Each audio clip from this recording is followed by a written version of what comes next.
रूस यूक्रेन की जंग की शुरुआत के 2.5 साल बाद अब प्रधानमंत्री मोदी यूक्रेन की राजधानी कीव पहुंचे हैं।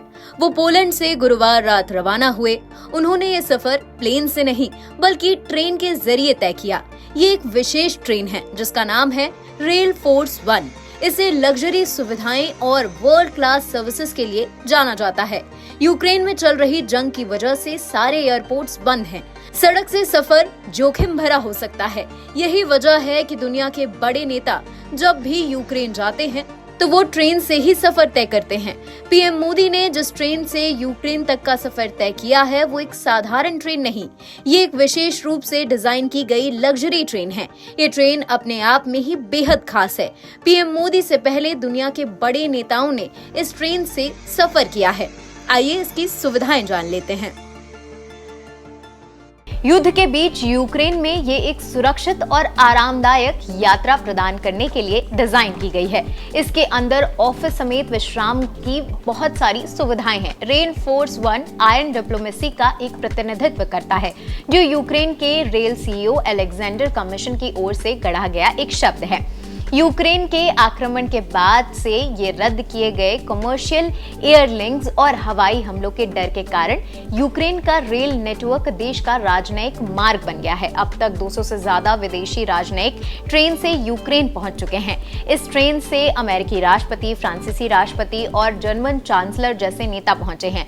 अगर हम बात करें तो जस्टिन ट्रूडो, ऋषि सुनक और जॉर्जिया मेलोनी भी उन नेताओं में शामिल हैं जिन्होंने इस ट्रेन से सफर किया है।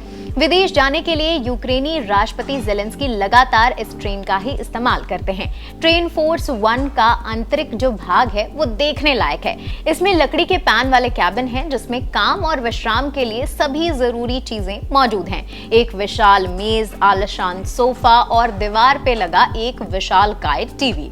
सोने के लिए भी इसमें आरामदायक व्यवस्थाएं प्रदान की जाती हैं। इस लग्जरी ट्रेन के 2014 में क्रीमिया आने वाले पर्यटकों के लिए ये बनाया गया था, लेकिन द्वीप पर कब्जा और युद्ध के बाद इसे वीआईपी नेताओं के लिए शुरू कर दिया गया।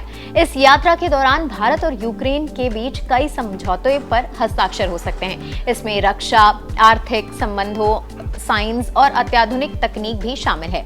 पीएम मोदी की ये यात्रा ऐसे समय पर हो रही है जब यूक्रेन की सेनाओं ने रूस के लगभग 1000 किलोमीटर के इलाके पर कब्जा कर लिया है।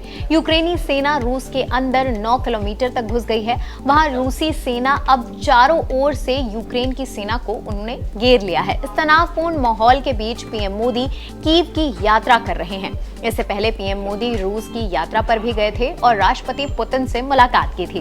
दरअसल भारत ने सोवियत जमाने से कई ऐसे हथियार खरीदे थे जो अब तक आधुनिक जमाने में यूक्रेन में हैं।